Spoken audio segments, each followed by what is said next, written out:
देशको आवश्यकता छैन भन्ने कुरा यसमा प्रमाणित भएको छ कि प्रदेशहरूले ठिक ढङ्गले काम गर्न सकेको छैनन् भन्ने मात्रै होइन, कामहरूमा दोहोरो परेको छ र सोझै चाहिँ नि स्थानीय तहहरूमा जहाँ समस्या छ त्यहाँ सहयोग जानुपर्ने ठाउँमा केन्द्रले प्रदेशलाई प्रदेशले चाहिँ फेरि अनि स्थानीय तहले पनि आफ्नो समस्या उठाउँदा प्रदेशमा भन्नुपर्ने, प्रदेशले सुनेर केन्द्रमा पठाउने एकदमै झन्झटिलो खर्चिलो चाहिँ प्रक्रिया यसपालि देखिएको छ। त्यसकारणले प्रदेशहरूको आवश्यकता रहेनछ, स्थानीय तहहरूलाई बलियो बनाए पुग्ने रहे भन्ने कुरा देखिएको छ। अहिले क्वारेन्टाइनहरूको सबभन्दा ठुलो लोड र खास गरी भारतबाट विभिन्न ज्याला मजदुरी गुमाएर अप्ठ्यारो परेपछि आफ्नो घर आफ्नो देश भन्दै आउने बर्डरमा छिर्न खोज्ने आफ्ना दाजुभाइहरूको सामना अथवा त्यो जे समस्याहरू आइराखेको छ कि भारतबाट लाखौं दाजुभाइहरू आउने क्रमका कारण त्यो त स्थानीय तहले नै धारिरहेको छ। स्थानीय तह नभएको भए त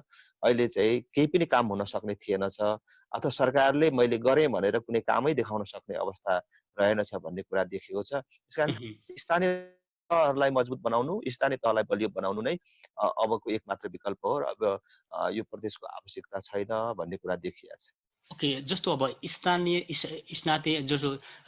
तह छ हैन, र त्यो एउटा किसिमको 20 को काम, एउटा मिडियमको काम चाहिँ प्रदेश सरकारले गरिरहेको छ। प्रदेश सरकारले अहिले जुन तरिकाले अगाडि काम सारिरहेको छ, गरिरहेको छ, मुख्यमन्त्रीज्यू असफल हुनुभयो भन्ने हो। अहिले त यो त एउटा प्र्याक्टिसमा छ नि, इनिसियल फेजमा छौँ यो माननीयजी। चाहिँ हैन, यो प्रदेशको मुख्यमन्त्री अथवा प्रदेश सरकार असफल भयो भन्ने भन्दा पनि त्यो त तपाईँ हामीले सामान्य आँखाले हेर्दाखेरि पनि देखिने कुरा के हो भन्दाखेरि कञ्चनकमल गाउँपालिकालाई अथवा नेपालको कुनै गाउँपालिकालाई केन्द्र सरकारले कुनै स्वास्थ्य सामग्री पठाउनु पर्यो भने पहिले प्रदेशमा पठाउने अथवा चाहिँ प्रदेश नम्बर 1 को कुनै स्थानीय तहलाई कुनै सामग्री पठाउनु पर्यो भने त्यो विराटनगर जाने, अनि विराटनगर गएपछि फेरि सम्बन्धित ठाउँमा जाने। भनेको त अहिले यो विपदको बेला यस प्रकारको जुन घुमाउरो छ कि त्यसले गर्दाखेरि यो विपत्तिमा पनि काम नलाग्ने रहेछ।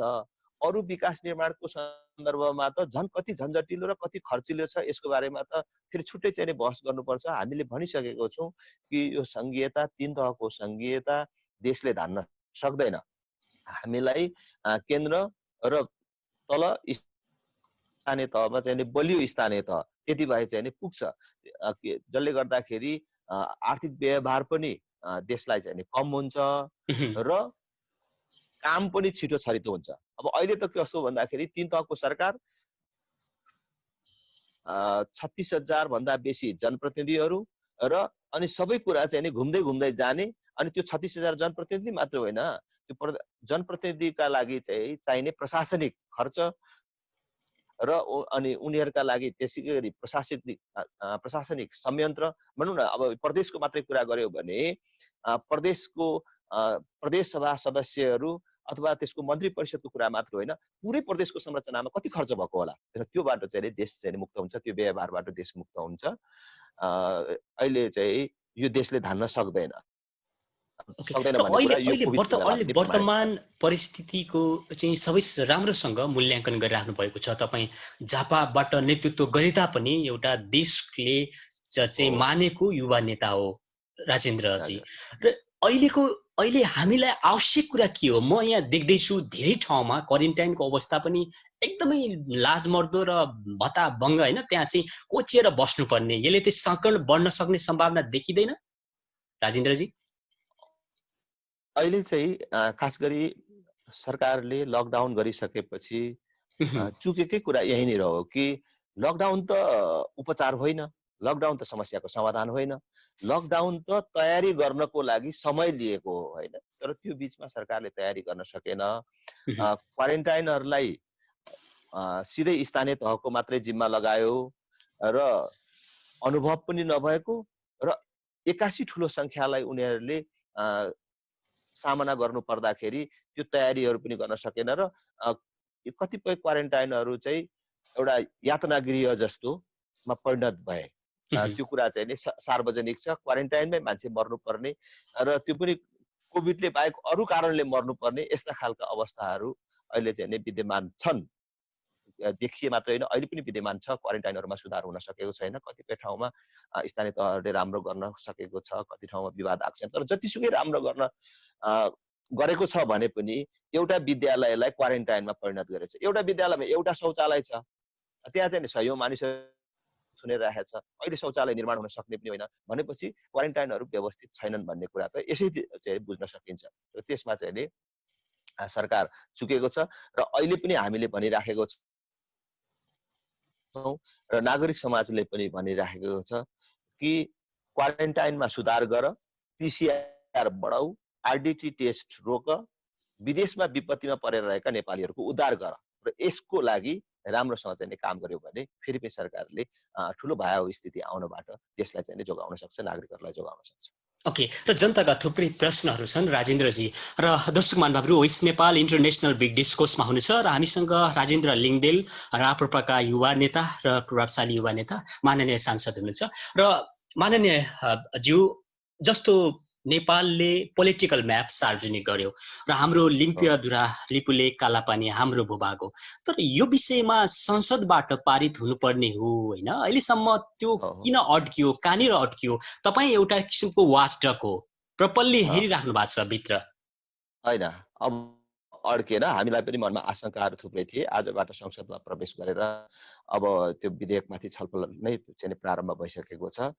अब यसको प्रक्रियाहरू पुरा गरेर अब सर्वसम्मत रूपमै, मेरो विचारमा सर्वसम्मत रूपमै अहिले पनि कुनै राजनीतिक दलहरूले घुमाइफिरे असन्तुष्टिहरू व्यक्त गरे पनि सोझै रूपमा यसको विपक्षमा मतदान गर्छौँ भन्ने अवस्थाहरू आएको छैन। त्यसकारणले सर्वसम्मत रूपमै यो संशोधन प्रस्ताव पारित हुन्छ। अब यसमा चाहिँ कुनै सन्देह छैन। ओके, जस्तो अब विदेशबाट पनि राम्रोसँग अहिले होइन हामीले युवाहरूलाई उद्धार गर्न सकिरहेका छैनौँ। भारतबाट हजारौँको सङ्ख्यामा भित्र आउँदैछन् र सङ्क्रमणको सङ्ख्या बढ्दैछ। यो चुनौती पनि छ। योबाट जोगिनको लागि माननीयज्यू के गर्नु पर्ला? बहसको विषय बन्नुपर्ने हो खासमा, र जसरी बहस एउटा किसिमको व्याख्या होइन र भाषण हुन्छ, त्यो भाषणमा मात्रै सीमित भयो के, प्र्याक्टिकल वेमा भएन नि। हो, अब यो चाहिँ कस्तो हो भन्दाखेरि हाम्रो जीवनकै अब सबभन्दा नौलो प्रकारको चुनौती हो है। यसको लागि हिजो पनि कुनै प्रकारको यस प्रकारको परिस्थितिको सामना गरेको थिएन, अथवा यही खालको चाहिँ रोग बिमारको यस्तो महामारीको सामना नगरेको अवस्थामा यसलाई कसरी सामना गर्ने भन्ने कुरा यही बिचको अनुभवहरू र अन्य देशहरूको अनुभवहरूबाट हामीले केही पाठहरू सिक्नु पर्थ्यो र हाम्रै घटनाक्रमहरूबाट सिक्नु पर्थ्यो र छिटोभन्दा छिटो त्यो अनुभवहरूलाई सेयर गर्दै त्यो अनुभवहरूबाट सिक्दै अगाडि जानुपर्ने ठाउँमा अहिले हामी ठिक ढङ्गले अगाडि जान सकेको छैनौँ। तर पनि हामी सबैले फेरि पनि यो समस्याको मिलेर सामना गर्नुको अरू कुनै विकल्प छैन। कि सरकारले पहिले के सोच्यो कि हामी यहाँ भित्र चाहिँ सङ्क्रमित छैनौँ, अब भारतबाट र अन्य देशमा रहेका सङ्क्रमित देशमा रहेका हाम्रा दाजुभाइहरूलाई आउन नदिने, त्यसपछि त्यही नै हो सबभन्दा ठुलो समस्याको समाधान भन्ने भयो। तर भारतले जब हाम्रा दाजुभाइहरू जो लाखौँको सङ्ख्यामा त्यहाँ ज्याला मजदुरीमा थिए उनीहरूलाई घर जाऊ भन्यो, उनीहरू कामबाट पनि खोसिए, बस्ने ठाउँ पनि उनीहरूलाई प्राप्त भएन। त्यस बेला कहाँ जाने त उनीहरू? आफ्नै घर जाने हो, आफ्नै देश फर्किने हो। आफ्नो देश फर्किनबाट त रोक्न सकिँदैन। अब त्यो कुरालाई सरकारले आकलन गर्न सकेन। अहिले लाखौँको सङ्ख्यामा दाजुभाइहरू एक्कासी आउँदाखेरि उनीहरू सङ्क्रमित पनि भइसकेका थिए र अहिले सङ्क्रमितहरूको सङ्ख्या त्यही कारणले भत्तै बढेको छ। तर यहाँको लागि खुसीको कुरा के हो भन्दाखेरि ठुलो सङ्ख्यामा अहिले समाजमा सङ्क्रमण फैलिएको छैन, समाजमा सङ्क्रमण गएको छैन। अहिले जति तथ्याङ्कहरू देखिराखेको छ त्यो भारतबाट आउने दाजुभाइहरूमा मात्रै देखिएको छ र उहाँहरू चाहिँ अहिले क्वारेन्टाइनमै हुनुहुन्छ, चाहे त्यो कचनकवरको कुरा होस् अथवा नरैनापुरको कुरा होस् अथवा अरू कुनै पनि ठाउँको होस्। अधिकांशहरू क्वारेन्टाइन र आइसोलेसनमा हुनुहुन्छ र समाजमा त्यो सङ्क्रमण त्यो ढङ्गले गइसकेको अवस्थामा भेटिएको छैन र कहीँ कहीँ चाहिँ फैलिएकोलाई पनि त्यसलाई नियन्त्रणमा ल्याएको अवस्था छ। र अब यसलाई फेरि व्यापक हुन नदिनको लागि आइसकेकोलाई अझै राम्रो व्यवस्थित गर्ने र आउँदै गरेका दाजुभाइहरूको बारेमा पनि ठिक ढङ्गले सोच्ने र ठिक ढङ्गले चाहिँ व्यवस्थापन गर्नुपर्दछ भन्ने चाहिँ मलाई लाग्दछ। ओके, यो विषयमा पनि सरकारले ल ठिक छ ल्याउँदैछन्, युवाहरू आउँदैछन् होइन, तर जुन किसिमले एउटा राजनीति भइरहेछ नि, जस्तो विमान पनि फलानु कम्पनीको पठाउने एउटा किसिमको त्यहाँभित्र पनि एउटा किसिमको एक्सर्साइजिङ भइरहेछ। अर्को कुरा चाहिँ भाडा पनि अत्याधिक भयो। हवाई चाहिँ जुन एउटा छ एयरवेजको हो टिकट चाहिँ एकदमै अत्याधिक भयो भनेर धेरै गुनासो आइरहेछन्। इभन जापानबाट पनि धेरै गुनासोहरू आइरहेछन्। हो यसलाई कसरी सम्बोधन गर्न सकिन्छ माननीयज्यू? यतातिर पनि ध्यान दिनु पर्यो। होइन यसमा हामीले आवाज उठाइराखेका छौँ र यसमा कुरा पनि ओके। गरिरहेका छौँ। सबै प्रक्रियाहरू तय भइसकेपछि पनि, पुरा भइसकेपछि पनि कुन कम्पनीको विमान उडाउने, कति भाडा लिने, अथवा चाहिँ यस बेला पनि नाफा नोक्सानको हिसाब गरेर जुन स्वदेश फर्कन लागेका दाजुभाइ दिदीबहिनीहरूलाई अझ पीडामाथि पीडा थप्ने जुन काम भइराखेको छ, त्यो निन्दनीय छ र दुःखद छ। र तत्काल सरकारले यसको विषयमा टुङ्गो लगाउनु पर्दछ र आर्थिक रूपले कुनै पनि अतिरिक्त व्यवहार बिहोर्नु नपर्ने, अतिरिक्त व्यवहार नपर्ने व्यवस्था चाहिँ मिलाउनु पर्दछ। यो टिकटिङमा जुन किसिमको सिन्डिकेट छ, जुन किसिमको चाहिँ अहिले एजेन्टहरूले चाहिँ टिकट खुल्ला गरेर बढी चाहिँ मूल्यमा टिकट गर्ने कुराहरू सुरु भयो भन्ने कुराहरू आएको छ, त्यो अविलम्ब रोकिनु पर्दछ। मलाई जहाँसम्म लाग्छ अहिले दबाब पर्याप्त रूपमा गइरहेको छ, सरकारले यसमा आफ्नो कमजोरी सच्याउँछ। ओके, अहिले हामी अलिकति बजेटतिर जान चाहन्छौँ र यो संसदमा पनि उठेको विषय हो, छलफलको विषय बनेको छ माननीयज्यू। र शिक्षा, स्वास्थ्य, कृषितिर जति पर्याप्त बजेट छुट्याउनु पर्दथ्यो त्यो छुट्याइएन भन्ने एउटा बहसको विषय पनि बन्यो। तपाईँलाई के लाग्छ, यो समग्रमा अहिलेको बजेट ठिक छ? यसले निमुखा, गरिब, भोकमरीमा रहेका सम्पूर्ण नागरिकहरूको आवाजलाई सम्बोधन गर्छ माननीयज्यू? अब यो बजेट चाहिँ परम्परागत रूपमै आछ है। खास गरी यो सरकारको लागि अहिलेको यो कोभिड-19 जुन समस्या आयो, त्यसमा चाहिँ आफ्नो पर्फर्मेन्स देखाउने, आफ्नो क्षमता देखाउने एउटा महत्त्वपूर्ण अवसर थियो। तर त्योबाट यो सरकार चुकेको छ। खालि के हो भन्दाखेरि अहिले कोभिडको कारणले आम्दानी कहाँनिर घट्छ। चुक्यो? के कुरा त्यही त हो हो एड्रेस गर्नु पर्थ्यो माननीयज्यू? हो हो कृपया प्लिज त्यही त हो स्पष्ट हो पारिदिनुहोस्। होइन, कोभिडको कारण चाहिँ अब अर्थतन्त्र खुम्चिन्छ, आम्दानी खुम्चिन्छ भनेर चाहिँ क्याल्कुलेटर हानेर अङ्क घटाउने, अनि जति अङ्क बन्छ त्यसलाई चाहिँ पहिलेकै कार्यक्रमहरूमा बाँडिदिने। गत विगतमा जसरी चाहिँ हामीले छुट्याउँथ्यौँ त्यसैमा छुट्याउने हिसाबले अहिलेको बजेट आएको छ। यो बजेटले पहिलो कुरा त पहिलेको बजेटहरू कतिपय क्षेत्रमा राम्रो देखिए पनि त्यो कार्यान्वयन नै हुन सकेन। कार्यान्वयन हुन नसक्ने खालका कार्यक्रमहरू आए र त्यही कार्यक्रमलाई अहिले निरन्तरता दिएको हुनाले यसले कार्यान्वयन पनि पाउँदैन, कार्यान्वयन पनि हुन सक्दैन। र बजेटको अधिकांश अंश कस्तो छ भने अनुमान, अनुदान र ऋणमा आधारित छ। त्यसकारणले यसको जगै कमजोर छ कि यसले यति पैसा पनि बटुल्न सक्छ कि सक्दैन, यति पनि खर्च गर्न सक्छ, आम्दानी गर्न सक्छ कि सक्दैन भन्ने कुरा छ भने अर्कोतर्फ खर्च गर्ने क्षमता पनि अत्यन्तै कमजोर छ सरकारको। अब ओके, शिक्षा, तपाईँले स्वास्थ्य, कृषि भनेकै हैन पोइन्टतिर हजुर। ओके, सुन्नुहोस्, शिक्षा, स्वास्थ्य, कृषिको कुरा गर्ने हो भने अहिले भएको बजेटको हिसाबले, अङ्कको हिसाबले त अब त्यो समानुपातिक होला, त्यो चाहिँ ठिकै ठाउँमा होला, अलिक प्राथमिकतामै छ शिक्षा, स्वास्थ्य, कृषि। तर कार्यक्रमहरू जो छ त्यो चाहिँ नि कार्यान्वयन हुन सक्ने खालको, मान्छेलाई आशा जगाउने खालको छँदै छैन कि परम्परागत रूपमा छ। भनौँ न हाम्रोमा अब सरकारले सुरुको बजेटमा भनौँ न 2 वर्ष अगाडिको बजेट अथवा यो सरकार आउँदाखेरिको उसको पहिलो बजेटमा के घोषणा गरेको थियो भने हामीले 1 वर्षमा 5 लाख मानिसहरूलाई रोजगार दिन्छौँ र 5 वर्षमा विदेशमा रहेका सबै नेपालीलाई नेपालमै काम गर्ने वातावरण सिर्जना गर्छौँ भनेर घोषणा गरेको थियो। आज त्यस प्रकारको रोजगारी सिर्जना त गर्न सकेन सरकारले। तर संयोगले यो कोभिडको कारण अब लाखौं हाम्रा दाजुभाइहरू विदेशमा रोजगारी गुमाएर स्वदेशमा आउने अवस्था छ भने अब उनीहरूलाई यही रोजगारी दिने कुनै त्यस्तो कार्यक्रमहरू बन्न सकेन। र सबभन्दा दुःखदायी विषय नै के हो भन्दाखेरि रोजगार प्रवर्धन गर्ने र आयात प्रतिस्थापन गर्ने, उत्पादन बढाउने खालका कुनै त्यस्तो चाहिँ नि नयाँ कार्यक्रमहरू यो बजेटमा छैन। र फेरि पनि दोहोऱ्याएर भन्छु कि पहिले जे थियो त्यसैलाई निरन्तरता दिइएको छ। ओके, म तपाईँले भनेकै प्रसङ्गमा जान चाहन्छु। र युवाहरू केन्द्रित बजेट आएन र ठुलो सङ्ख्यामा युवाहरू आउँदैछन् लाखौँको सङ्ख्यामा। अ, तपाईँलाई पनि अ, थाहा छ अभाव, समस्या, भोकमरी र यी यस्तै नागरिकका, युवाका पीडाहरू बीचबाट एउटा नयाँ शक्तिको पनि उत्पन्न हुन्छ। त्यो क्रान्ति, त्यो एउटा किसिमको नयाँ किसिमको एउटा विचारधारा उत्पन्न हुने गर्दछ। यसले कतै त्यतातिर मलजल पुर्याउने काम त गरेन यो बजेटले? मैले त्यसो भने हुन हामी त्यसो चाहँदैनौँ। हो होइन अब यो होइन यो बजेटले त्यो कुरालाई पनि मलजल गरिरहेको छ र हामीले त सुरुदेखि के भनिराखेका छौँ भने उहुँ, अहिले जुन व्यवस्था जुन प्रणालीमा हामी चाहिँ नि गइरहेका छौँ नि त्यो प्रणाली नै चाहिँ नि गलत छ, प्रणाली नै चाहिँ नि कमजोर छ। जसले गर्दाखेरि योभन्दा राम्रो बजेट अब कुनै राम्रो अर्थमन्त्री भयो, कुनै राम्रो प्रधानमन्त्री भयो भने अलिक फरक होला। तर ड्रास्टिकल्ली चाहिँ नि त्यस्तो चेन्ज ल्याउने खालको काम यो प्रणालीले गर्न सक्दैन। यहाँ किनभने अहिले व्यक्तिका पनि केही कमजोरीहरू होलान्। व्यक्तिका कमी कमजोरी मात्रै अहिलेको समस्या होइन, अहिलेको समस्या प्रणालीको हो।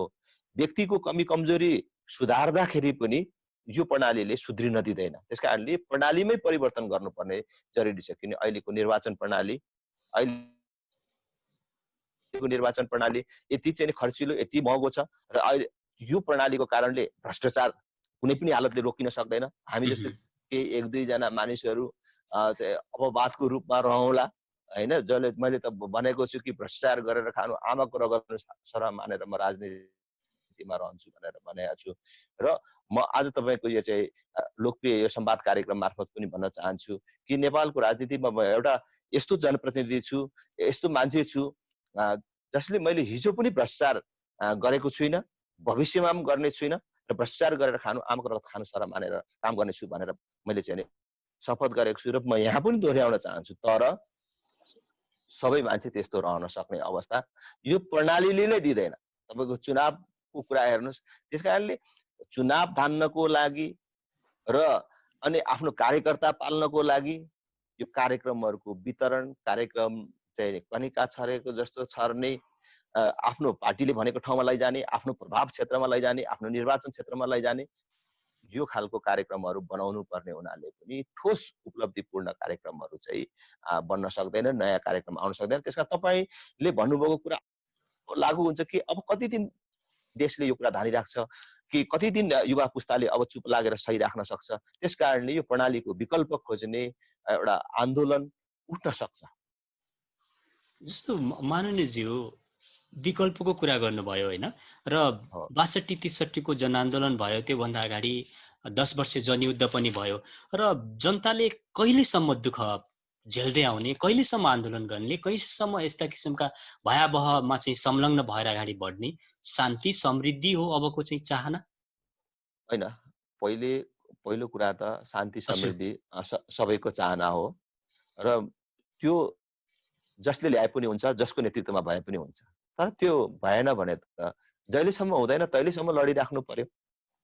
अब यो देशमा चाहिँ अब कहिले पनि शान्ति नआउने रहेछ, समृद्धि नआउने रहेछ, अब यसरी लुटेरै खाने रहेछन्, अब खानै दिनु पर्यो भनेर अब त्यसैलाई चाहिँ समर्थन गरेर त रहन सकिँदैन। धेरैले गर्लान् र हामी थोरैहरूले पनि त्यो आवाज त उठाइराख्छौँ र एक उहुँ। दिन न एक दिन चाहिँ नि जनमत बन्छ। जबसम्म सुध्रिँदैन तबसम्म चाहिँ नि लडिराख्ने र सुधार्ने हो देश त। देश त माया मार्ने, यतिकै बिग्रिन दिने त कुरै आउँदैन नि। ओके होइन एभरग्रिन जनमत होइन यो चाहिँ केही हो, समयका लागि हो, हो होइन हो, हो, त्यसमा चाहिँ हो, हामी बिलिभ गर्छौँ हामी विश्वास गर्छौँ र त्यो केही समयपछि चुनाव पनि आउँछ प्रतिनिधि सभा हो, प्रदेश सभाका होइन हो, हो, स्थानीय हो, तहको तर जस्तो यसो भन्दै गर्दा तपाईँ एउटा युवा नेता पनि त्यसको चाहिँ स्थानमा एक किसिमको पार्टीमा मात्रै पार्टीको विचारधारालाई मात्रै अहिले एकछिनको लागि टाढा राखिदिनुहोस् माननीयज्यू हजुर, कि हजुर। देशलाई अब कस्तो किसिमको नेतृत्वको आवश्यकता छ र अहिले हामीलाई हामीले देखेको कमजोरी के हो अहिलेको व्यवस्थामा अहिलेको चाहिँ जुन प्रणालीमा पहिलो कुरा त अहिलेको निर्वाचन प्रणालीमै सुधार हुनुपर्छ, होइन? ओके महँगो र यो खर्चिलो जुन चुनाव प्रणाली छ, त्यसमा उहुँ, सुधार हुनु पर्यो। अब प्रत्यक्ष निर्वाचित प्रधानमन्त्री हुनु पर्यो। ओके प्रत्यक्ष निर्वाचित जनताबाट उहुँ, होइन? जनताबाट प्रत्यक्ष रूपमा निर्वाचित प्रधानमन्त्री हुनु पर्यो। ओके अब यो प्रतिनिधि सभा भन्ने छ, जो यो संसद भन्ने छ, यो पूर्ण रूपमा समानुपातिक हुनु पर्यो। यसमा अब चाहिँ कसैले चाहिँ भोट किन्नु नपर्ने र यसले चाहिँ नीति निर्णयका कामहरू मात्रै चाहिँ गर्ने त्यस प्रकारको संसद हुनु पर्यो। मैले फेरि दोहोऱ्याएर भन्छु, पूर्ण रूपमा समानुपातिक निर्वाचन प्रणालीबाट संसद, जनताबाट प्रत्यक्ष रूपमा निर्वाचित प्रधानमन्त्री अथवा कार्यकारिणी प्रमुख, दुई तहको मात्रै सरकार।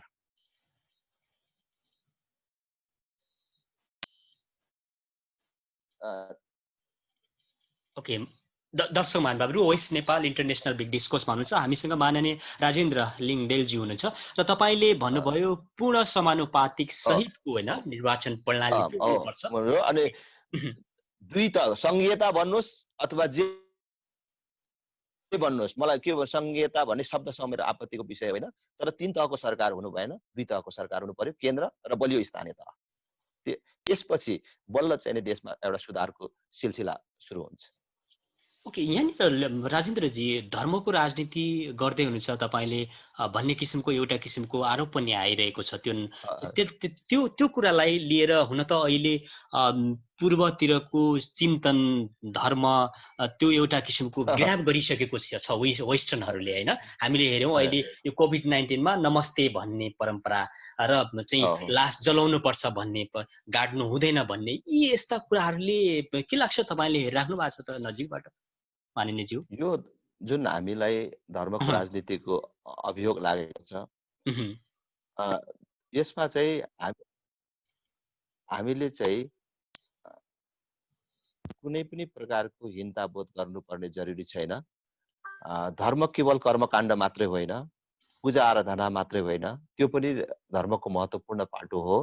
र त्यो भन्दा पनि माथि धर्म भन्ने चिज कहीँ पनि कतै पनि नकारात्मक अर्थमा प्रयोग हुँदैन। धर्म भन्ने बित्तिकै आफै पोजिटिभ, त्यो आफै राम्रो, आफै सकारात्मक कुरा हो। धर्म नराम्रो अर्थमा कहीँ पनि प्रयोग हुँदैन। त्यसकारणले कसैले हामीलाई धर्मको राजनीति गर्दैछ भन्यो भने त्यो मेरो लागि चाहिँ सबभन्दा खुसीको विषय हो कि म धर्मको राजनीति गर्न चाहन्न, म धर्म सहितको राजनीति गर्न चाहन्न हैन। आज चाहिँ नि धर्मविहीन राजनीतिको कारण नै आज देश भ्रष्टाचारको दलदलमा फसेको छ। आज देशले चाहिँ यस प्रकारको विकृति विसंगतिहरूको सामना गर्नु परेको छ। त्यसकारणले धर्म राजनीति गरिराखेको छु भन्दाखेरि मैले कुनै हिंसाबोध गर्दिन। मलाई कसैले त्यो भन्छ भने मलाई खुसीको विषय हुनेछ। र त्यसमाथि पनि हिन्दू धर्मसँग जोडेर कसैले भन्छ भने त्यो हामीले जुन हिन्दू धर्मको कुरा गरिराखेको एउटा जात विशेषले मान्ने धर्मको कुरा मात्रै हामीले गरेको होइन। त्यो नेपाल राष्ट्रको पहिचान र एकतासँग गाँसिने विषय वस्तु हामीले उठाएको हो। त्यसकारण यो हिन्दू धर्मको कुरा गर्दा, हिन्दू राष्ट्रको कुरा गर्दाखेरि कसैले पनि तर्सिनु पर्दैन, गैर हिन्दूहरूले पनि तर्सिनु पर्दैन। म आफै स्वयं पनि मेरो धर्मको महलमा किरात धर्म लेख्छु। म लिम्बूको छोरा हुँ, म किरात धर्ममा विश्वास राख्छु र किरात धर्म मान्दछु। म जन्मले किरात हुँ, तर नेपाल हिन्दू राष्ट्र हुनुपर्दछ भनेर हिँड्छु। मेरो निर्वाचन क्षेत्रमा कचन कौवल गाउँपालिका छ, जहाँ राष्ट्रिय प्रजातन्त्र पार्टीको तर्फबाट जितेको गाउँपालिकाको अध्यक्ष अन्जार आलम भन्ने मुसलमानको छोरा हुनुहुन्छ। उहाँ स्वयं जन्मले चाहिँ मुसलमान भएर पनि, इस्लाम धर्मावलम्बी भएर पनि नेपाल हिन्दू राष्ट्र हुनुपर्दछ। तर हिन्दू राष्ट्र कुनै जात होइन, यो चाहिँ नेपाललाई चिनाउने चिज हो, नेपालीलाई चिनाउने, नेपालीलाई जोड्ने चिज हो भनेर उहाँहरू सबै चाहिँ हिन्दू राष्ट्रको पक्षमा हुनुहुन्छ, हिन्दू धर्मको पक्षमा हुनुहुन्छ। त्यसकारण यो हिन्दू धर्म, हिन्दू राष्ट्रको कुरा गर्दाखेरि सबैले हिन्दू धर्म मान्नुपर्छ भन्ने होइन, यो नेपालको पहिचानसँग सम्बन्धित विषय हो भन्ने कुरा बुझ्नु। यहाँनिर जस्तो अब आग्रह गर्न चाहन्छु। हिन्दू धर्म सहितको राजतन्त्रको कुरा पनि उठ्छ। मैले यहाँनिर राजेन्द्र लिङदेलज्यूले यो कुरालाई चाहिँ राजतन्त्रात्मक जो एउटा प्रणाली छ त्यसलाई पुनः बिउताउन खोज्दै हुनुहुन्छ, त्यो प्रक्रियामा हुनुहुन्छ भन्यो भने त जनताले 62-63 को जनआन्दोलनमा त त्यो अन्त्य गरिदिएको कुरा हो राजेन्द्रजी। हामीले नबिर्सौँ 62-63 को आन्दोलन राज संस्थाको अन्त्यको लागि भएको थिएन। पछि त्यसलाई दुरुपयोग गरियो। त्यति मात्र होइन, राजा र राजनीतिक दलहरूको बीचमा भएको सम्झौतामा राजनीतिक दलहरूले अब उल्लङ्घन गरे अथवा चाहिँ धोखाधडी गरे, त्यो त दुनियाँलाई थाहा भएको विषय हो। हाम्रो मान्यता के हो भन्दाखेरि राज संस्थासँग कुनै विशेष सम्बन्ध भएर सम्पर्क भएर त्यहाँबाट कुनै फाइदा लिएर होइन कि नेपाल जस्तो देशको लागि एउटा अभिभावकीय संस्थाको रूपमा राज संस्था अपरिहार्य छ। राज संस्थाको अनुपस्थितिमा यो देशको राष्ट्रियता पनि कमजोर हुन्छ, राष्ट्रिय एकता पनि कमजोर हुन्छ। त्यसकारण तपाईँ त्यसलाई संवैधानिक भन्नुहोस्, सेरेमोनियल भन्नुहोस्, आलङ्कारिक भन्नुहोस् अथवा सांस्कृतिक भन्नुहोस्, कल्चरल भन्नुहोस्, के भन्नुहुन्छ, तर अहिलेको राष्ट्रपतिको ठाउँमा कम्तीमा पनि चुनावको राजनीति भन्दा माथि रहेको, दलहरू भन्दा माथि रहेको, दलको राजनीति भन्दा भोट भन्दा माथि रहेको संस्थाको रूपमा, एकताको प्रतीक रूपमा राज संस्था रहनुपर्दछ भन्ने हाम्रो चाहिँ धारणा छ र त्यस धारणामा हामी दृढ छौँ र अहिले जनमत पनि त्यही हिसाबले चाहिँ बनिराखेको छ। ओके, भनेको वर्तमान अहिले जति पनि सरकारमा हुनुहुन्छ र सरकार बाहिर हुनुहुन्छ दलहरू, प्रमुख दलहरू र उहाँका नेतृत्वहरूले गद्दारी गरे, धोका दिए त्यो बेइमानी नै हो। र यो विषयमा पूर्व राजा ज्ञानेन्द्र शाहले केही मुख खोल्नु भएको छैन? उहाँ खोल्ने नखोल्ने भन्दा पनि अथवा उहाँले राजा हुने इच्छा गरेर हामीले राज संस्था चाहिन्छ भनेको होइन, उहाँले भनेर हामीले राज संस्था चाहिन्छ भनेर आफ्नो विधानमा उल्लेख गरेर यो सङ्घर्ष गरिराखेको होइन। देशको आवश्यकता हो कि होइन भन्ने कुरालाई हामीले ध्यानमा राखेर गरेको कि एउटा सामान्य भन्दा सामान्य मान्छेले पनि बुझ्ने कुरा के हो भन्दाखेरि राजा आफैले चाहिँ पुनर्स्थापना गरेको संसदले फेरि राजालाई हटाउन सक्छ? यस प्रकारका चाहिँ क्रियाकलापहरू चाहिँ भए भनेको त त्यो सम्झौताको उल्लङ्घन भयो। अब त्यो कुरा एउटा इतिहास भयो, तर त्यो चाहिँ नि इतिहास भए पनि त्यसको चाहिँ नि दुष्परिणाम आज देशले बिहोरिराखेको छ, राजनीतिक दलहरूले बिहोरिराखेका छन्। र म आग्रह गर्न चाहन्छु, मैले संसदमा पनि चाहिँ भन्ने गरेको छु, अस्ति संसदमा पनि यो कुरा उठाएँ कि त्यो गल्ती सच्याउँ सबैले। अहिले काङ्ग्रेस कम्युनिस्टले मात्रै चाह्यो भने पनि पुग्छ, हुन्छ कि यो गल्ती भएछ भनेर सच्याएर हामी अगाडि जानको लागि हामीले अप्ठ्यारो मान्नुपर्ने, कुनै चाहिँ मनमा पिर लिनुपर्ने, यो त हारेको जस्तो हुन्छ कि भन्ने ठान्नुपर्ने केही जरुरी छैन। तपाईँलाई चाहिँ थाहा छ कि यो नेपालमा यहाँ काठमाडौँबाट निस्केर झापा जाने भनेर हिँडेको मान्छे नारायणघाट पुगेपछि त पूर्व लाग्नु पर्यो नि, तर कसैले झापा जाने भनेर हिँडेको मान्छे बुटौलतर्फ गयो भने त बुटौलमा पुगेर थाहा पायो भने पनि त उसले चाहिँ नि फेरि झापै जाने हो भने त फर्केर नारायणघाट तर्फ आउनु पर्यो। अहिले राजनैतिक दलहरूलाई थाहा भइसक्यो कि हामी कहाँ जान भनेर हिँडेका थियौँ, कहाँ पुग्यौँ भन्ने कुरा थाहा भइसकेको छ कि उनीहरूले अब त्यो गल्ती सच्याउनु पर्छ, नत्र भए त गन्तव्यमा कहाँ पुग्न सक्छ। जस्तो माननीयज्यू अब गम्भीर प्रश्न उठाउनु भयो तपाईँले होइन, म यो बहस गर्दै गर्दा पनि तपाईँको भावनालाई चाहिँ अलिकति सारांशमा भन्नुपर्दा पूर्व राजालाई चाहिँ सेरेमोनियल टाइपले अभिभावकको रूपमा राख्ने र प्रत्यक्ष निर्वाचित राष्ट्र प्रमुखको व्यवस्था र पूर्ण समानुपातिक, त्यो त यही हो तपाईँको मोटामोटी एजेन्डा? हो किनभने जनताको छोराले जनताबाट निर्वाचित प्रतिनिधिले सरकार चलाउने, राजा अभिभावकीय संस्थाको रूपमा रहने, यही प्रणालीबाट देश अगाडि जान पर्छ र चाहिँ नि देशको जनताको सबैको भलो हुन्छ। ओके, तत्काल अहिले पूर्व राजा सहित तपाईँ बिच केही त्यस्तो मोटामोटी सहमति भएको छ कसरी अगाडि बढ्ने भनेर? एउटा किसिमको जुन हामी देख्छौँ विभिन्न ठाउँहरूमा राजा मान्ने, राज संस्था बिउत्याउने खेल पनि भइरहेको छ, तर जनताले अस्वीकार गरिदिएको छ। तपाईँलाई थाहा छ संसदमा पनि तपाईँ मात्रै देखिनुहुन्छ त्यहाँ। यो जनताको स्वीकार अस्वीकारको विषय नै होइन, यो देशको आवश्यकता हो। यसको बारेमा न कुनै जनमत संग्रह भएको छ, न कहीँ जनताले यो संस्थाको बारेमा निर्णय गरेका छन्। त्यसकारणले जनताले अस्वीकार गरे भन्ने कुरालाई मैले स्वीकार गर्दिनँ। जहाँसम्म अब राज संस्था पुनर्स्थापनाको बारेमा राजासँग के सल्लाह राखेको छ, के कार्यक्रम भइरहेछ भन्ने कुरामा म चाहिँ राजासँग चिनजान भएर, राजासँग भेटघाट भएर राजा चाहिन्छ भनेर हिँडेको मानिस होइन। नेपाल जस्तो भू-राजनीतिक परिस्थिति बनेको बहुजातिक, बहुधार्मिक, बहुसांस्कृतिक मुलुकमा राष्ट्रिय एकताको प्रतीकको रूपमा राज संस्था चाहिन्छ। यसको सार्वभौमिकता, राष्ट्रिय अखण्डताको लागि राजाभन्दा अर्को बलियो कुनै नेतृत्व हुन सक्दैन। राजाभन्दा अरू कुनै पनि व्यक्तिले अथवा कुनै राजनीतिक पार्टीको व्यक्तिले देशलाई बेसी माया गर्न सक्दैन, अथवा राजाभन्दा बेसी राष्ट्रवादी अर्को कोही हुन सक्दैन। त्यसकारण यो देशको अखण्डता र निरन्तरताको कसैले कल्पना गर्ने अथवा यो देश सदियौंसम्म बाँचिराख्नु पर्दछ र यो अविभाज्य अखण्ड रहनुपर्छ, सार्वभौम रहनुपर्छ भन्ने सोच्ने सबैका लागि राज संस्था चाहिँ आवश्यक छ भन्ने निष्कर्षका साथ दुनियाँ मा चाहिँ राज संस्था सकियो भनेर अथवा नेपालमा राज संस्था सकियो भनेको बेला पनि म एक्लै राज संस्था आवश्यक छ भनेर चाहिँ उभिन तयार भएको मानिस हुँ।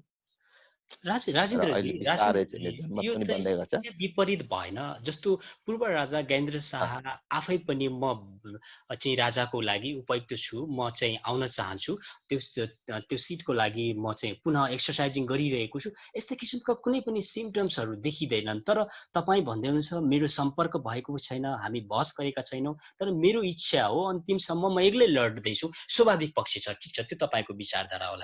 तर भयो भनेर भन्यो भने कुनै बेला एक्लै जस्तो हामी थियौं, अब अहिले त अब धेरै भइसक्यो।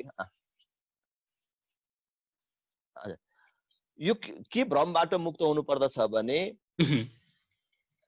राजा ज्ञानेन्द्रलाई राजगद्दीमा आउने अथवा सेने नारायण हिटीमा आउने इच्छा भएर उहाँको इच्छा देखिदिएर हामीले चाहिँ नेपालमा राज संस्था चाहिन्छ भनेको होइन। फेरि पनि भन्छु, उहाँलाई चाहिँ राजा हुने इच्छा छ कि छैन त्यो हाम्रो जानकारीको विषय र चासोको विषय होइन। तर राज संस्था चाहिँ हाम्रो आवश्यकता हो, हामीलाई आवश्यक भयो, नेपाललाई आवश्यक भयो। त्यो कुरा हामी जस्ता मानिसहरूलाई महसुस भयो। राजेन्द्रजीको मात्रै आवश्यकता हो कि जनताको आवश्यकता हो कि? तपाईँ जनताको मासमा 77 जिल्ला जानु भएको छ, 77 वटै जिल्ला जनताको मत बुझ्नु भएको छ पछिल्लो समयमा। हो, अब तपाईले ठिक भन्नुभयो। ओके, कुनै बेला कमल थापा, राजेन्द्र लिङ्गदेन र केही मानिसहरूको मात्रै आवश्यकता जस्तो इच्छा जस्तो देखिन्थ्यो होला, किनभने हामी त्यसबेला चाहिँ नै को विरुद्ध उभिएको मानिस जस्तो उभिएका थियौं। तर अहिले त्यो सत्य प्रमाणित भएको छ र अहिले देशभर यो आवश्यकता चाहिँ महसुस गरिएको छ। हामीलाई सबै तहका सबै वर्गका जनसमुदायले यो मुद्दामा विस्तारै साथ दिँदै जानुभएको छ र अब जनआवाजहरू पनि चाहिँ उठ्न थालेका छन्। त्यसकारण अब यो चाहिँ कुनै समय अब हामीले त सबैको लागि आवश्यक छ भनेको, यो देशको लागि आवश्यक छ भनेको, तर यिनीहरूलाई मात्रै किन राजा चाहियो भने जस्तो अवस्थामा हामीले यो मुद्दा बोकेका थियौँ भने अहिले चाहिँ देशलाई नै चाहिएको अवस्था छ। अब खालि यसलाई प्रक्रिया पुर्याउने हैन, कुरा मात्रै बाँकी छ। ओके, प्रक्रिया पुर्याउन बाँकी छ भन्नु पर्छ, अलिकति स्पष्ट पार्नु। प्रक्रिया पुर्याउनु भनेको चाहिँ कहिले चाहिँ उहाँ आउनुहुन्छ? हो, अब प्रक्रिया पुर्याउने भनेको चाहिँ कि अब जनता अहिले जुन किसिमको जनमत आइराखेको छ, त्यो जनमतले आउने चुनावमा राष्ट्रिय प्रजातन्त्र पार्टीलाई भोट दिनु पर्यो र राज संस्था पुनर्स्थापना गर्ने तागत सहितको संसदमा उसको उपस्थिति गराइदिनु पर्यो, कि त अब जनता आन्दोलनमा निस्किनु पर्यो, छिटो बाटो जाने हो भने। अब त्यो दुईटा परिस्थिति अब व्यवहारमा चाहिँ नि कुन छिटो आउँछ त्यसले चाहिँ निर्धारण गर्छ। तर त्यसको लागि जनमत भने चाहिँ बनिसकेको छ। ओके, एउटा सानो मुलुक हो, भूभागले नेपाल हैन, तर स्वाभिमान हाम्रो गौरवशाली छ, गर्वयोग्य छ। राजेन्द्र सर, म आज तपाईलाई गम्भीर रूपमै भन्न चाहन्छु, राजनीतिक व्यवस्था परिवर्तन भयो, हामी अवस्था परिवर्तनतिर जाउँ भन्ने सङ्घारमा छौँ। तपाईलाई त्यस्तो लाग्दैन? अझ तपाईँ व्यवस्था परिवर्तनकै सङ्घारमा हुनुहुन्छ। हामी अझ पछाडि 63-62 पछाडि जान खोजिरहेका छैनौँ राजेन्द्र सर? इकोनोमी डाउन छ नेपाल, हामी छैन, हामी चाहिँ हैन हो। गणतन्त्रवादीहरूले मान्लान् लोकतन्त्र गणतन्त्र ल्याउन एउटा ठुलो त्याग तपस्या भएको छ भनेर त तपाईलाई थाहा छ। हामी 14 वर्ष वनवास के अरे जेल बस्यौं, हामीले 10-10 वर्ष के अरे त्यो एउटा किसिमको इन्सर्जेन्सी पिरियडमा चाहिँ हामीले सङ्घर्ष गर्यौं भन्ने नेतृत्वहरू आजको दिनमा बहस गरिरहनु भएको छ। उहाँहरूसँग कसरी तपाईले समझदारी गरेर अगाडि? उहाँ चाहिँ जनतामा भ्रम भयो, जनतालाई आशा हैन, र हामी समेतलाई पनि कतिलाई चाहिँ के थियो भन्दाखेरि यत्रो वर्ष सङ्घर्ष गरेका पार्टीहरू, यत्रो वर्ष जेल बसेका, बलिदान गरेर चाहिँ आएकाहरूले देश पाउँदाखेरि केही न केही त फरक होला भन्ने कुरा हामीलाई पनि लाग्यो र आम जनतालाई त के भ्रम भयो भन्दाखेरि भइराखेको परिवर्तन र विकासमा चित्त बुझेको थिएन कि यिनीहरूले आयो भने अब धेरै छिटो विकासले चाहिँ फड्को मार्छ, परिवर्तन हुन्छ, देश बन्छ, देश परिवर्तन हुन्छ भने यिनीहरूलाई किन नमान्ने भन्ने हिसाबले जनताले स्वीकार गरे। तर अहिले आएर त्यो 14 वर्ष जेल बसेको, त्यो 10 वर्ष जनयुद्ध गरेको त भ्रष्टाचार गर्ने लाइसेन्स भयो। अब भनेपछि 14 वर्ष जेल बसेको भन्दैमा भ्रष्टाचार गर्न, लुट मचाउन पाइन्छ। नारायण हिटीबाट राज संस्था नागार्जुन सरेको कति वर्ष भयो र चाहिँ नि राज संस्था नारायण हिटीबाट नागार्जुन जान पाउँदा नपाउँदाखेरि नारायण हिटीभित्रका जमिनहरू चाहिँ आफन्त आसेपासेहरूलाई चाहिँ बेच्ने, अन्य राष्ट्रिय सम्पत्तिहरू सबै आफ्ना मानिसहरूलाई, आफ्ना कार्यकर्ताहरूलाई बेच्दै सार्दै जाने, यस प्रकारको सुविधा र लाइसेन्स त जनताले दिएको होइन नि। र अहिलेको अनुभवबाट के देखिसक्यो, प्रयोगबाट के देखिसक्यो र यो बीचको अभ्यासबाट के देखिसक्यो भने अब अहिलेको नेतृत्वमा रहेका राजनीतिक दलहरूबाट देशले न विकास पाउँछ न निकास पाउँछ। त्यसकारण फेरि एकचोटि मानिसहरूले विकल्प खोज्नुपर्ने र एउटा नयाँ प्रणालीको विकास गर्नुपर्ने अवस्था आइसकेको छ। अब हामीले यत्रो सङ्घर्ष गरेर ल्याएको, यत्रो सङ्घर्ष गरेर आएका भनेर उनीहरूलाई नै पर्खिराख्ने हो भने कि आफ्नो भविष्य मर्दै गएको आफै टुलु टुलु हेरेर बस्ने बाहेक अर्को कुरा हुँदैन। र त्यो जघन्य अपराध गर्नु हुँदैन कि आफू मात्रै होइन भविष्य समेत मार्ने अथवा भावी सन्ततिलाई समेत मार्ने काम र उनीहरूलाई समेत चाहिँ धोका हुने काम अब यो पुस्ताले गर्नु हुँदैन। र त्यो कुराको लागि हामी सबैलाई आह्वान पनि गर्न चाहन्छौँ। ओके राजेन्द्रजी, हामी कार्यक्रमको अन्त्यतिर पनि छौँ र राजतन्त्र दिउताउने सङ्घारमा हुनुहुन्छ, सम्भव छ यो? कहिलेसम्म ठ्याक्कै तपाईँले त्यो क्यालेन्डर तयार गर्नु भएको छ? बताइदिनुहोस्, खोलिदिनुहोस् राज जाँदा जाँदा। अब यो होइन यो कुरा चाहिँ कस्तो हो भन्दाखेरि राज संस्था यो मितिमा ल्याउने, यति दिनभित्रमा ल्याउने भनेर हामीले यो अभियान सुरु गरेको होइन। पहिलो कुरा त हामीले जनतालाई बुझाउने र अहिले मैले अघि पनि भने कि जनतालाई महसुस हामीले गराउँदै गएका छौँ र जनतामा, आम जनतामा महसुस पनि हुँदै गएको छ यसको आवश्यकता र औचित्यको बारेमा। त्यसकारण यसको आवश्यकता र औचित्यलाई जनताले जुन दिन पूर्ण रूपले स्वीकार गर्छन् राज संस्था त्यति बेला स्थापित हुन्छ। र हाम्रो अहिलेको मात्रै अभियान के हो भन्दाखेरि र निरन्तरको कुरा र अडान के हो भन्दाखेरि यो देशमा अभिभावकीय संस्थाको रूपमा राजनीतिक दलभन्दा माथि अथवा चुनावभन्दा माथिको भोट नचाहिने एउटा संस्था, त्यो राज संस्था जो नेपाल एकीकरणकर्ता, नेपाल निर्माणकर्ता बडा महाराज पृथ्वीनारायण शाहको वंशज, त्यो संस्थाको आवश्यक छ। यही कुरा हो हाम्रो। ओके, र म अब अलिकति यो जुन हामीले एउटा किसिमको निर्मम तरिकाको घटना फेस गर्यौँ होइन, जो जाजरकोट र रुकुममा नवराज विक लगायत हामीले सबै 6 जना युवा गुमाउनु पर्यो, हत्या भयो। घटनालाई सिङ्गो राप्रपाले कसरी हेरेको छ, तपाईँले कसरी हेर्नु भएको छ? राजनीतिकरण भयो भनेर व्याख्या पनि भइरहेछ, के हो, कसरी हेर्नु भएको छ? यो 21औं शताब्दीमा आएर पनि यस प्रकारका जघन्य अपराधहरू हुनु निन्दनीय छ। यसको निन्दा र भत्सना जति नै गरे पनि चाहिँ कम हुन्छ। यसमा हामीले निन्दा र भत्सना गरेका छौँ र यसको सत्य तथ्य छानबिनको लागि संसदीय समिति पनि बनिसकेको छ। अब यसले कुनै पनि राजनीतिक दबाव प्रभावमा नपरिकन आफ्नो प्रतिवेदन ल्याउनेछ र कोही पनि दोषीहरू उम्किने छैनन् भन्ने कुरा मैले चाहिँ विश्वास गर्दछु। र सबभन्दा ठुलो कुरा यस प्रकारका जातीय हिंसाका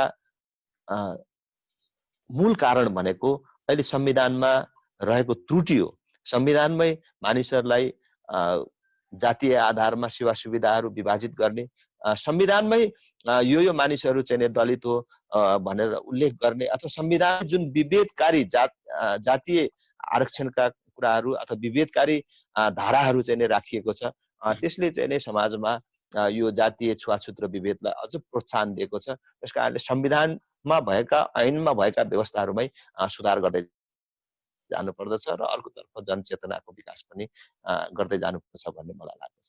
ओके, र माननीय राजेन्द्र लिङ्गदेवज्यू, विश्वभरबाट तपाईँलाई सबैले हेरिराख्नु भएको छ र अबको अन्तिममा निष्कर्ष के? अब कसरी अगाडि बढ्नुपर्छ, के गर्नुपर्छ, विश्वभर हेर्नु भएका सम्पूर्ण दर्शक महानुभावलाई के भन्न चाहनुहोस्?